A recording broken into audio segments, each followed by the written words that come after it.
विधायक अगवा नहीं भगवा हुए है, जय श्रीराम. हे ट्विट केलं होतं मोहित कंबोज यांनी. जून 2022 मध्ये एकनाथ शिंदे आमदारांसोबत सुरतला गेले होते तेव्हा. त्यावेळी भाजप नेते मोहित कंबोज, आमदार संजय कुटे आणि आमदार रवींद्र चव्हाण यांच्यावर शिंदे आणि सोबतच्या आमदारांना सुरत मार्गे गुवाहाटीला पोहोचवण्याची जबाबदारी होती अशा बातम्या आल्या. मोहित कंबोज तर सुरतच्या विमानतळावर सुद्धा दिसून आले. एकनाथ शिंदेंच्या बंडाला भाजपची रसद होती अशी चर्चा अनेक वेळा झाली. पुढे महाविकास आघाडीचं सरकार कोसळलं आणि शिंदेंसोबत फुटलेल्या आमदारांनी भाजप सोबत जात सरकार स्थापन केलं. आता यावेळी शिंदेंनी ऑपरेशन टायगर राबवलं. ठाकरेंचे 6 खासदार आपल्याकडे घेतले, पण भाजपच्या नेत्यांनी यापासून काहीसं अंतर राखले. मुख्यमंत्री देवेंद्र फडणवीस यांनी ऑपरेशन टायगर बद्दल काहीच भाष्य केलं नाही. फक्त फडणवीसच नाही तर भाजपचे इतर नेतेही अलिप्त आहेत. त्यामुळे शंका घेतली जाते भाजपला शिंदेंचं ऑपरेशन टायगर नकोय का अशी. पण या चर्चा का होत आहेत आणि भाजपला ऑपरेशन टायगर का नकोय पाहूयात या व्हिडिओमधून. नमस्कार, मी चिन्मय आणि तुम्ही पाहताय बोलभिडू. 2022 मध्ये एकनाथ शिंदेंनी बंड केलं तेव्हा भाजपने एकनाथ शिंदेंना केलेली मदत लपून राहिली नाही.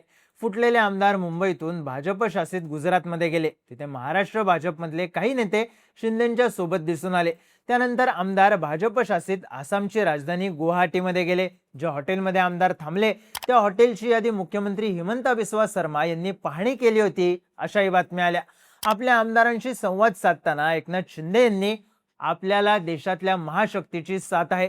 त्यांनी मला सांगितलेलं आहे की तुम्ही जो निर्णय घेतला आहे तो ऐतिहासिक निर्णय आहे. तुमच्या मागे आमची सर्व शक्ती आहे. तुम्हाला काहीही कमी पडणार नाही याची प्रचिती येईल असं त्यांनी सांगितलंय असं विधान केलं. याचा व्हिडिओही व्हायरल झाला. शिंदेंनी भाजप शासित राज्यात जाणं, शिंदेंच्या सोबत भाजप नेत्यांचं असणं, यामुळे ही महाशक्ती कोण याचा वेगळा अंदाज लावावा लागला नाही. स्वतः देवेंद्र फडणवीस यांनीही बंडानंतर बच्चू कडू यांना मी फोन केल्यानंतर ते गुवाहाटीला गेले असा खुलासा केला होता. बंडानंतर अनेकदा भाजपच्या नेत्यांनी शिंदेंना केलेली मदत समोर आलेली. थोडक्यात शिवसेनेतल्या फुटीला भाजपचं पूर्ण बॅकिंग होतं. आताही ठाकरेंच्या शिवसेनेचे खासदार फुटलेत. 6 खासदारांनी शिंदेंच्या शिवसेनेला पाठिंबा असल्याचं पत्र दिल्याच्या बातम्या आहेत. पण शिंदेंच्या ऑपरेशन टायगर पासून भाजपनं अंतर ठेवलंय. मुख्यमंत्री देवेंद्र फडणवीस याबद्दल काहीही बोललेले नाहीत. तर महसूल मंत्री चंद्रशेखर बावनकुळे यांनी एकनाथ शिंदे यांच्या पक्षाचा निर्णय एकनाथ शिंदे घेतील आणि उद्धव ठाकरे यांच्या पक्षाचा निर्णय उद्धव ठाकरे घेतील. मात्र भारतीय जनता पक्षाचा या ऑपरेशन टायगरशी काहीही संबंध नाही असं विधान केलं. राज्य भाजपच्या नेत्यांनी अंतर ठेवलंच, पण केंद्रातून सुद्धा या ऑपरेशन टायगरला फार बळ मिळाल्याचं दिसलं नाही. झटक्यात संख्याबळ घेऊन त्याच स्पीडने सरकार स्थापन करणं हा भाजपचा पॅटर्न असताना अजून ऑपरेशन टायगरची अधिकृत घोषणा झालेली नाही. बंडखोर खासदार मंगळवारी रात्री दिल्लीला गेल्यावर बुधवारी सकाळी ते गृहमंत्री अमित शहा यांची भेट घेतील असं सांगण्यात येत होतं. पण ही भेट सुद्धा झाली नाही. त्यामुळेच दिल्लीतून शिंदेंना ऑपरेशन टायगरसाठी हवं ते बळ मिळत नसल्याची चर्चा सुरू झाली. साहजिकच या सगळ्यामुळे भाजपला शिंदेंचं ऑपरेशन टायगर नकोय का अशी शंका घेतली जाऊ लागली. पण भाजपला ऑपरेशन टायगर नको असेल तर त्याची कारणं काय? तर पहिलं कारण म्हणजे संख्याबळाची गरज नाही.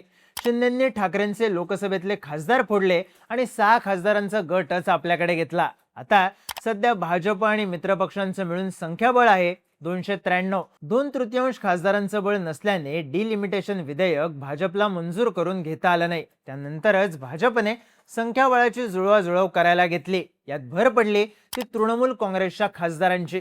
विधानसभा निवडणुकीत तृणमूल काँग्रेसचा पराभव झाला. त्यानंतर पक्षात फूट पडली आणि लोकसभेच्या 28 खासदारांपैकी 20 खासदारांनी तृणमूलची साथ सोडली. हे 20 खासदार त्रिपुराच्या NCPI पक्षात सामील झाले आणि मग NCPIने NDAला पाठिंबा दिला, ज्यामुळे NDAचं संख्याबळ 313 वर गेलं. 20 खासदारांचा मोठा आकडा NDAला मिळाला. अशातच भाजपने आता DMK वरही आपलं लक्ष केंद्रित केलंय. तमिळनाडू विधानसभा निवडणुकांच्या निकालानंतर काँग्रेस आणि DMKचे संबंध तुटले, कारण काँग्रेसने TVKची साथ दिली. त्यानंतर DMKच्या खासदारांनी लोकसभेत काँग्रेसपासून वेगळं बसायचं आहे असं पत्र लोकसभा अध्यक्षांना दिलं आणि DMK प्लस काँग्रेस ही जुनी युती तुटली.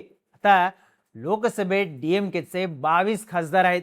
या खासदारांनी डिलिमिटेशन विधेयकावेळी काँग्रेसची साथ दिली होती. पण आता दोन्ही पक्षांमध्ये वाढलेलं अंतर बघता DMK प्रत्यक्ष किंवा अप्रत्यक्षरित्या NDAला पाठिंबा देऊ शकते अशी चर्चा आहे. साहजिकच या 22 खासदारांची जुळणी एनडीएला करता आली तर संख्याबळ 335 होऊ शकतं. भाजपचं सगळं लक्ष सध्या इंडिया ब्लॉक मधले मोठे पक्ष फोडण्यावर असल्याची चर्चा आहे. साहजिकच ठाकरेंचे 6 खासदार संख्याबळाच्या दृष्टीने फारसे महत्वाचे ठरत नाहीत. त्यामुळेच या 6 खासदारांच्या फुटीमध्ये भाजप नेतृत्वाला फारसा रस नसल्याचं सांगण्यात येतंय. भाजपला ऑपरेशन टायगर नकोय याचं दुसरं कारण म्हणजे थेट भाजपची अडचण होणं. एकनाथ शिंदेसोबत 6 खासदार गेलेत. त्यातली संजय दिना पाटील यांची ईशान्य मुंबईची जागा, ओमराजे निंबाळकर यांची धाराशिवची जागा, या दोन्ही जागांवर भाजप विरुद्ध ठाकरेंची शिवसेना अशी लढत झाली होती. तर यवतमाळ, वाशिम, शिर्डी, हिंगोली या 3 जागांवर शिंदेचे उमेदवार ताकदवान लढत देऊ शकले नव्हते. साहजिकच लोकसभा निवडणुकींसाठी भाजप या जागांवर दावा करणार हे नक्की होतं. पण आता इथले खासदार शिंदेकडे आहेत. तर धाराशिवमध्ये ओमराजे निंबाळकर यांचे विरोधक असलेले राणा जगजितसिंह पाटील आणि कुटुंबीय भाजपमध्ये आहे. संजय दिना पाटील खासदार असलेल्या ईशान्य मुंबईमध्ये भाजपचा पूर्वापार होल्ड आहे. त्यामुळे इथेही लढाई भाजप सोबतच होणार आहे, ज्यामुळे साहजिकच भाजपच्या जागा वाटपात आणि प्रत्यक्ष निवडणुकीत अडचणी वाढणार आहेत. भाजपसाठी शिंदेची ताकद न वाढू देणं सुद्धा तितकंच महत्वाचं होतं. कारण 13 खासदारांची ताकद आल्यानंतर शिंदे फक्त जागा वाटपातच नाही तर एकूणच पॉवर गेम मध्ये भाजपला तुल्यबळ ठरतील. राज्यात भाजपचे खासदार 9 आहेत, पण शिंदेच्या खासदारांचा आकडा हा 13 वर गेलाय. शिंदेच्या शिवसेनेचे नेते उदय सामंत यांनी नुकतंच एका मुलाखतीत वाढलेल्या ताकदीच्या आधारे आम्ही केंद्रात आणखी एक मंत्रिपद मागणार आहोत असं वक्तव्य केल्याच्या बातम्या आहेत. साहजिकच ही ताकद फक्त केंद्रातल्या आणखी एका मंत्रिपदापर्यंत लिमिटेड राहणार नाही, तर राज्यातल्या राजकीय समीकरणांमध्येही एकनाथ शिंदे आपली बार्गेनिंग पॉवर वाढवताना दिसतील. काही दिवस आधीच भाजप शिंदेच्या शिवसेनेला साईडलाईन करेल, भाजप कुबड्या दूर सारेल अशा चर्चा होत्या. पण आता शिंदेंनी स्वतःला तुल्यबळ करत भाजपच्या अडचणी वाढवल्याची चर्चा आहे. थोडक्यात शिंदेंनी 2022 मध्ये बंड केलं तेव्हा भाजप ज्या ताकदीने शिंदेच्या पाठीशी उभी राहिली ती ताकद ऑपरेशन टायगर वेळी लावलेली दिसत नसल्याची चर्चा आहे. टीएमसीचे 20 खासदार सोबत आल्यानं मिळालेला बूस्टर भविष्यात जागा वाटपापासून ते राज्यातल्या समीकरणापर्यंत होणारी अडचण बघता भाजपने यावेळी आपली शक्ती शिंदेच्या पाठीशी उभी न केल्याचं बोललं जातंय. कारण शिंदेच्या ऑपरेशन टायगर मध्ये भाजपचे कुठलेच नेते पडद्यामागे किंवा पडद्यापुढे दिसले नाहीत आणि भर म्हणजे भाजपच्या नेत्यांनी ऑपरेशन टायगर बद्दल मौन बाळगत अंतर ठेवणंच पसंत केलं. पण आता ऑपरेशन टायगर सक्सेसफुल झाल्याची अधिकृत घोषणा झाल्यानंतर नेमकं काय घडतं, ठाकरेंकडून शिंदेकडे आलेल्या या खासदारांशी भाजप कसं जुळवून घेतं यावर बऱ्याच राजकीय घडामोडी अवलंबून असतील. तुम्हाला काय वाटतं, भाजपला शिंदेचं ऑपरेशन टायगर नेमकं का नको असेल? तुमची मतं आणि प्रतिक्रिया कमेंट करून नक्की सांगा आणि माहितीपूर्ण व्हिडिओज पाहण्यासाठी बोलबिडूच्या YouTube चॅनलला सबस्क्राईब करायला विसरू नका.